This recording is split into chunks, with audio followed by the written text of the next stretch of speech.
Magandang hapon mga idol. Dito po kami ngayon sa loob ng plumbing. Nasa 65 floor po kami. 65 floor. Kung saan dito po kami gumagawa ngayong oras po ito.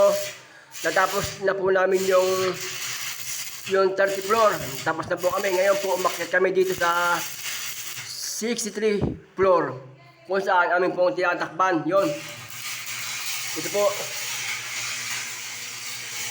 Tinatakpan po namin. Sa pinakaibabaw na yun.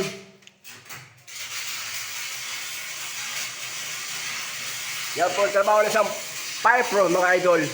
Yan ang trabaho ng fire pro. Ganyan po mga idol. Yan po amin ang tinatakpan. No? Para matapos at matubigan po namin itong reser pong ito.